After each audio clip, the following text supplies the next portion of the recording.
کر یہ آواز لگا رہے ہیں کہ اس ملک کو ہندو اسٹیٹ بننا چاہیے. اصل غدار وہ ہے اس دیش کے. سب سے زیادہ اگر کسی کو مصیبت کے اندر اور پریشانی میں ڈالا جا رہا ہے تو وہ مسلمان قوم ہے. سب سے پہلی بات، یہاں کے رہنے والے مسلمانوں کو وطن کا اور دیش کا غدار بتایا جاتا ہے. ہزاروں مسلمانوں نے جس دیش کو آزاد کرانے کے لیے اپنی قربانیوں کو پیش کیا ہے.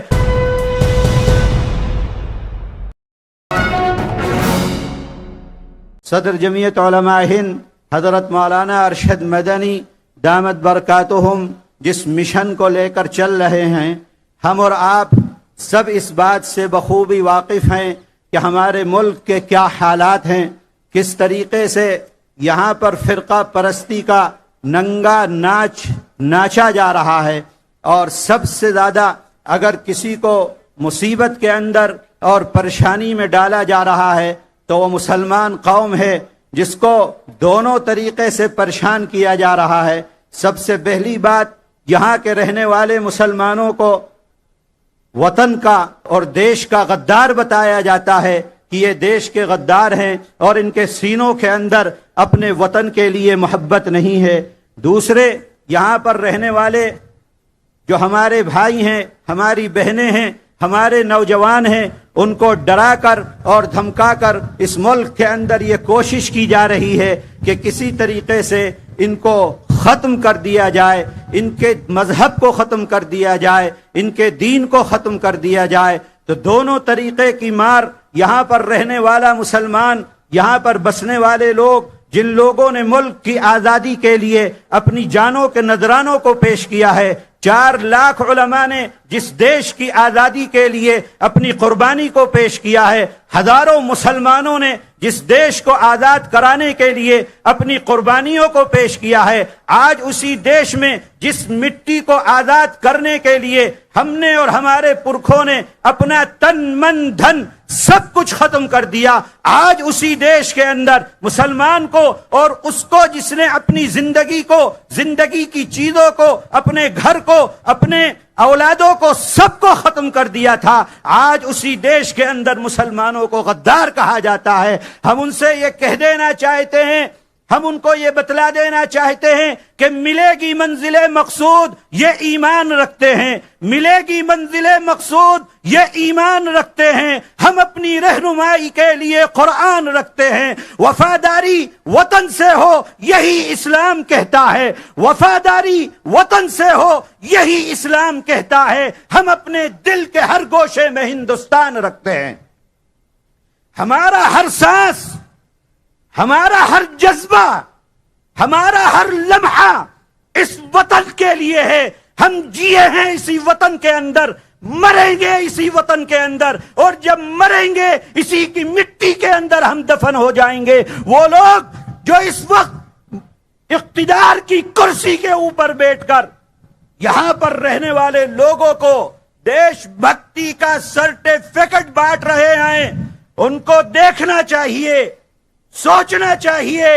انہیں مسلمانوں کی تاریخ کو اٹھا کر پڑھنا چاہیے کہ اس دیش کی آزادی کے لیے اس وقت سے لے کر آج تک کوئی آپ کو ملک کے اندر وہ چیز نہیں ملے گی جس سے آپ کسی مسلمان کو بحیثیت قوم یہ کہہ دیں کہ یہ قوم اس دیش سے محبت نہیں کرنے والی ہے. میں اگر یہ کہوں کہ دیش سے سب سے زیادہ پریم مسلمان کرتا ہے، میں اگر یہ کہوں دیش سے سب سے زیادہ محبت یہاں کا رہنے والا مسلمان کرتا ہے تو یہ غلط نہیں ہوگا. دوسری چیز یہ ہے کہ ہم کو ڈرایا جاتا ہے، ہم کو دھمکایا جا رہا ہے، ہمارے نوجوانوں کو قتل کیا جا رہا ہے، موب لنچنگ کے نام پر پورے دیش کے اندر دہشت گردی کا ننگا ناچ ناچا جا رہا ہے، اور یہ کہا جاتا ہے، یہ سمجھا جا رہا ہے کہ ہم مسلمانوں کو ڈرا کر ان کا مذہب اور ان کا دین ان سے چھین لیں گے. وہ سمجھ لیں کہ شیرنی کی نسل سیار پیدا نہیں کرتی، وہ سمجھ لیں کہ شیرنی کی نسل سیار پیدا نہیں کرتی، اور مسلمانوں کی ماں غدار پیدا نہیں کرتی، مسلمانوں کی ماں غدار پیدا مرا نہیں کرتی، بھیڑیوں کی طاقت سے شیر مرا نہیں کرتے، بھیڑیوں کی طاقت سے شیر مرا نہیں کرتے، اور محمد کے دیوانے کسی سے ڈرا نہیں کرتے۔ اس دیش کے اندر تم مسلمانوں کو ڈرا کر، ایمان والوں کو ڈرا کر، ان کے مذہب کو تبدیل کرنے کے لیے جو لوگ کوششیں کر رہے ہیں وہ سمجھ لیں اس بات کو کہ اس ملک کے اندر مسلمان نہ کبھی کسی سے ڈرا ہے۔ اس ملک کو کیا، ساری دنیا کے اندر مسلمان اگر ڈرتا ہے تو صرف ایک اللہ سے ڈرتا ہے، اللہ کے علاوہ کسی سے مسلمان ڈرنے والا نہیں ہے۔ وہ لوگ آج دیش کے ٹکڑے ٹکڑا کرنے کے لیے ان لوگوں کو غداری کا سرٹیفکیٹ نہیں دیا جاتا جو آج اس ملک کے اندر یہ آواز لگا رہے ہیں کہ اس ملک کو ہندو اسٹیٹ بننا چاہیے، اس ملک کو ہندو اسٹیٹ بنانے کے لیے جو کوششیں کر رہے ہیں، اصل غدار وہ ہے اس دیش کے جو دیش کے اندر رہ کر اس ملک کو ہندو اسٹیٹ بنانے کی بات کر رہے ہیں۔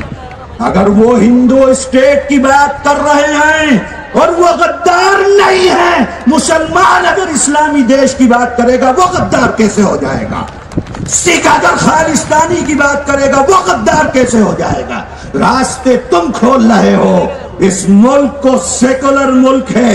اس کا دستور سیکولر ہے، سیکولرزم کے اوپر یہ ملک زندہ ہے، اور ہمارا ایمان ہے، ہمارا جذبہ ہے کہ اگر یہ سیکولر دستور کو آگ لگائی جاتی ہے، یہ سیکولر دستور ختم ہوتا ہے۔ 70 سال پہلے ہم اپنے وطن کی آزادی کے لیے اپنے سر سے کفن باندھ کر باہر نکلے تھے، اگر ملک کو ضرورت پڑتی ہے ہم پھر سر سے کفن باندھ کر باہر نکلنے کے لیے تیار بیٹھے ہوئے ہیں، اپنی وطن کی آزادی کے لیے، اپنے وطن کو باقی رکھنے کے لیے، اپنے وطن کی عزت و آبرو کے اوپر کسی کو کھلواڑ کرنے کی ہم اجازت نہیں دے سکتے ہیں کہ وہ وطن کی عزت و آبرو کے ساتھ کھلواڑ کر سکے، چاہے وہ کوئی ہو ملک کے اندر۔ اس ملک کا ہندو اور مسلم اتحاد تانا بانا باقی رہنا ہے۔ جمعیت علماء روز اول سے اسی کوشش کے اندر لگی ہوئی ہے کہ کس طریقے سے اس ملک کے سیکولر تانے بانے کو باقی رکھتے ہوئے ملک کو آگے کی طرف اور ترقی کی طرف لے کر جایا جا سکے۔ جمعیت علماء آزادی سے پہلے سے اس ملک میں ہندو اور مسلمان اتحاد کے ساتھ آگے بڑھنے کی روایات کو پر قائم ہے، کل بھی قائم تھی، آج بھی قائم ہے۔ میں بتلا دینا چاہتا ہوں، جمعیت علماء کا پیغام ہے، نہ تھکے ہیں پاؤں کبھی، نہ ہی ہمت ہاری ہے، میں نے دیکھے ہیں کئی دور اور آج بھی سفر جاری ہے۔ اسی کے ساتھ ہم آگے بڑھنے پر، ہم آگے بڑھتے ہوئے انشاءاللہ اس ملک کے گنگا جمنی تہذیب کو باقی رکھتے ہوئے اور ملک کے سیکولر دستور کو باقی رکھنے کے لیے اپنا تن من دھن سب کچھ اپنے دیش کو دینے کے لیے تیار بیٹھے ہوئے ہیں۔ وآخر دعوانا الحمدللہ۔